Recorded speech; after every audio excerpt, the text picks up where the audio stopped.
다점포율이 상승한 브랜드는 그 이듬해에 점포당 매출도 상승을 하더라. 반대로 다점포율이 하락한 브랜드는 그 이듬해 점포당 매출이 하락을 하더라. 검증이 됐어요. 예를 들면 이제 16년에는 MOE가 막 40% 나오는데 17년 되면 연한식당이 40% 나오고 여기는 20% 되고 사유식당이 40% 되고 여기는 20% 되고 반토막이 나더라고요. 아, 이게 MOE의 다점포 점주들이 이쪽으로 넘어가는구나. 연한식당 다점포 점주도 사유식당으로 넘어가는구나. 간판가리를 하더라. 브랜드를 갈아타더라. 이런 게 다점포 점주들의 행태였습니다.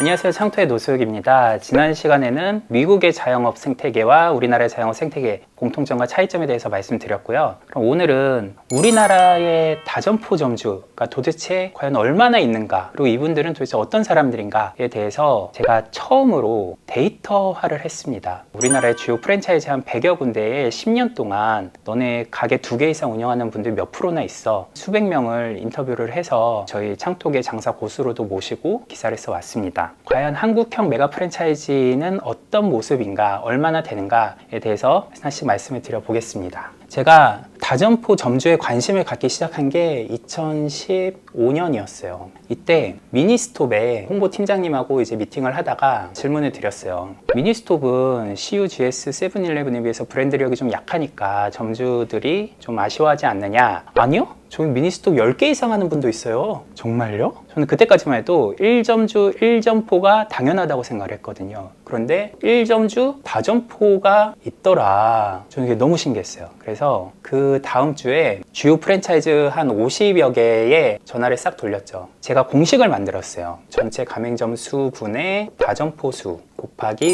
100은 다점포율, 이렇게 공식을 해서 브랜드를 이제 싹 비교를 해봤죠. 정말 재밌게도 편의점 같은 경우에 CU가 40% 정도로 제일 높게 나왔고, 그 다음 GS25가 그거보다 조금 낮은 38% 정도였나? 그 다음에 세븐일레븐, 그 다음 미니스톱, 그 다음에 위드미, 지금 이마트 이사죠. 이런 식으로 업계 순위별로 나오더라. 아, 이게 본사의 경쟁력과 비례하는가 보다 라고 유추를 할 수가 있었죠. 실제로 다점포를 하는 분을 제가 만나봤는데, 그때 편의점을 13개 정도 하시는 분이었어요. 그때가 제일 편의점 전성기였던 게 2015년쯤에 우리나라 편의점이 3만 개가 안 됐을 때였거든요. 지금은 5만 5천 개로 거의 그때의 2배가 되잖아요. 1인 가구는 막 늘어나고 있고 수요 대비 공급이 조금 적을 때였어가지고 점포당 매출이 잘 나왔을 때였어요. 그러니까 이분이 13개를 하셨고 앞으로 나는 20개까지 늘릴 거다. 그거를 세븐일레븐이라는 한 브랜드로만 운영을 하셨어요. 본사한테 그런 것도 물어봤어요. 같은 브랜드로 2개, 3개 늘릴 때 혜택이 있느냐? 가맹비나 이런 거 좀 깎아주냐 했더니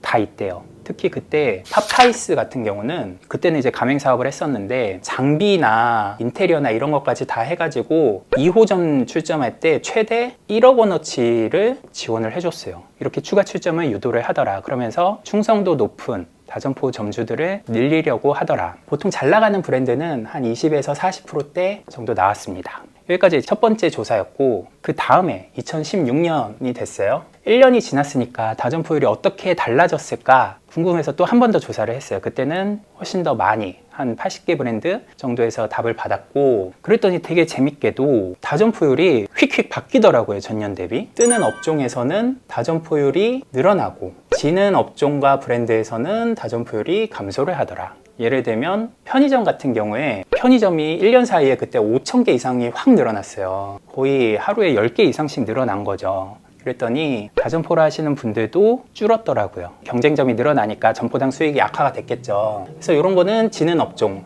아니나 다를까 다점포율도 감소를 하더라. 뜨는 업종은 그때 되게 핫한 브랜드로 MOE, 베트남 쌀국수 이런 게 있었고요. 연한식당, 그 다음에 사위식당 이런 게 떴어요. 요 순서로 해마다 뜨는 브랜드가 바뀌었는데, 재밌게도 다점포율이 예를 들면 이제 16년에는 MOE가 막 40% 나오는데 17년 되면 연한식당이 40% 나오고 여기는 20% 되고, 그 다음에 18년에는 사유식당이 40% 되고 여기는 20% 되고 반토막이 나더라고요. 아, 이게 MOE의 다점포 점주들이 이쪽으로 넘어가는구나, 연한식당 다점포 점주도 사유식당으로 넘어가는구나 라고 본사 담당자들한테 얘기를 들었어요. 연안식당 본사 담당자가 MOE 하던 분이 많이 넘어왔어요. 또 사회식당 담당자가 연안식당 하던 분이 좀 넘어왔어요. 근데 이거에 공통점이 있죠. 셋 다 30평 정도 되는 중형 매장에서 하는 브랜드거든요. 이런 매장들 임차해가지고 장사하던 분들이 이제 MOE 인기 시들해지고 연안식당이 또 줄 서니까 간판가리를 하더라, 브랜드를 갈아타더라, 같은 자리에서 계속 이제 간판만 이렇게 바꿔 단 거죠. 이런 게 다점포 점주들의 행태였습니다.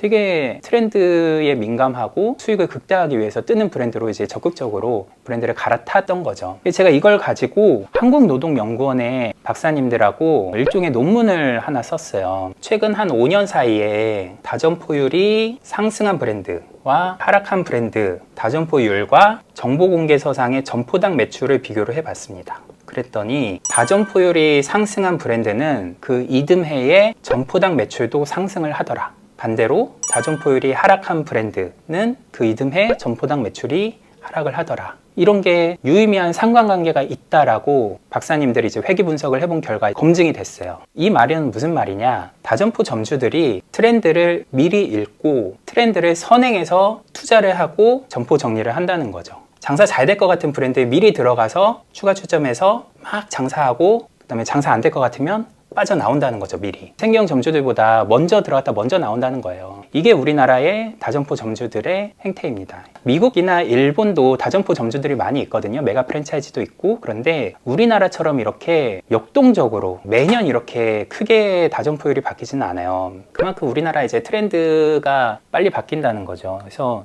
우리나라에서 다점포를 하시려면 어떻게 보면 리스크가 더 크죠. 하이 리스크 하이 리턴일 수 있는데, 이거 삐끗해가지고 다점포 점주인데 한 방에 나가게 되신 분들도 있어요. 코로나 때 주점에만 출점했다가 집합금지 걸리면서 주점이 너무 어려워졌죠. 그래서 다점포 점주들이라고 무조건 장사를 쉽게 하는 게 아니다. 이분들도 끊임없이 시장을 연구하고 정보를 찾아서 고민을 하신 결과다. 근데 이거를 수년간 성공적으로 이 포트폴리오를 관리하신 분들은 정말 고수들인 거죠. 또 하나, 다점포 점주분들을 봤을 때 이분들은 왜 이렇게 미친 듯이 추가 출점을 할까? 뭐 어떤 분은 막 한 달에 하나씩 출점하는 분도 있어요. 근데 그게 어느 정도 확장을 하기 시작을 하면 계속 가야 되는 관성이 있더라고요. 왜냐? 다점포를 하려면 필연적으로 오토 운영을 해야 됩니다. 가게를 10개 하는데 점주가 10개 다 있을 수는 없잖아요. 본인이 한 개를 하더라도 나머지 9개는 점장이 있어야 돼요. 그럼 이 점장들이 점주를 대체하잖아요. 엄청 중요한 역할을 하고 이분들한테 주인의식을 심어줘야 되고 동기부여를 해야 되거든요. 동기부여를 하고 보상을 하기 위해서 계속 확장을 해야지만 되는 거예요. 어떤 분은 내가 가게를 하나 더 늘릴 때 너한테 일정 수준의 인센티브를 주겠다. 가게를 하나 더 늘리려면 기존 거가 잘 돼야 되잖아요. 관리를 잘 해주면 내가 그만큼 더 확장을 해서 그 수익의 일부를 너한테 쉐어할게. 이런 식이에요. 그리고 새로운 매장을 열면 여기에도 점장이 또 필요하겠죠. 그러면 기존에 9개 있던 매장의 직원을 또 점장으로 승진을 시켜주겠죠.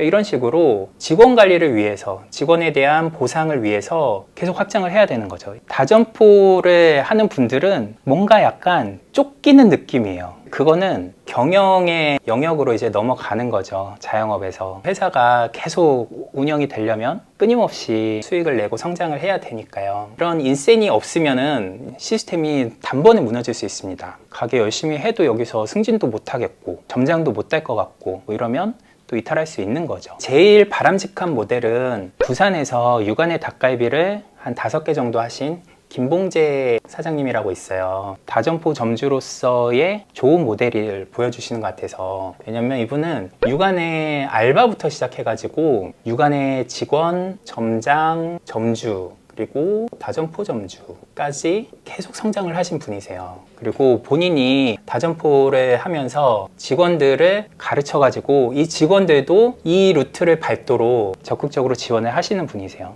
알바로 채용해가지고 직원으로 승진시키고 점장을 하고 창업을 할 준비가 됐다 하면은 본인이 투자를 하거나 돈을 빌려주거나 창업을 시킵니다. 창업을 할 때 자기가 상권 분석이나 마케팅이나 이런 거 자리 잡을 때까지 또 도와주고요. 그러면 아니 실컷 교육시켜가지고 내보내면 가뜩이나 구인난인데 아깝지 않느냐. 이렇게 해서 나가는 거를 보면 여기에 있는 직원들은 얼마나 동기부여가 되겠어요. 나도 여기서 열심히 하면은 이렇게 될 수 있겠다. 그래서 궁극적으로는 김봉재 대표처럼 될 수 있겠다 하는 게 되게 동기부여가 돼서 더 열심히 일하게 하는 선순환이 되는 거죠. 이런 식으로 가야 됩니다. 다점포를 단순히 본인만 잘 되려고 하면은 다점포가 될 수가 없어요. 직원들하고 같이 성공하겠다, 이런 교육과 보상까지 생각을 해야지 다점포를 효과적으로 운영을 할 수 있습니다. 그래서 한국형 다점포 점주 메가 프랜차이즈에 대해서 말씀드렸는데요. 미국, 일본에 비해서 우리나라는 트렌드 변화가 엄청 빠르기 때문에 미국보다 일본보다 더 어떻게 보면 수준이 높다고 저는 생각을 합니다. 이분들이 척박한 우리나라 자영업 시장에 현장에서 성장한 우수 인재라고 생각을 해요. 그래서 이분들의 역량을 단순히 그 가게를 운영하는 데만 쏟지 않고 사회적으로 공유되도록 하려고 합니다. 창톡도 그런 분들이 후배 창업자들한테 상담을 잘 해주실수록 저희도 투자나 네트워킹이나 다양한 혜택을 지원을 해드리고 있고요. 다점포 점주가 되고 싶은 분들, 또 이런 분들하고 네트워킹 하고 싶은 생경 점주 분들이랄지 이런 분들은 장사고소 지원을 해주셔도 좋고, 그런 관련된 행사들도 많이 하니까요. 적극적으로 이용해 보시면 좋을 것 같습니다. 오늘 여기까지 하겠습니다. 감사합니다.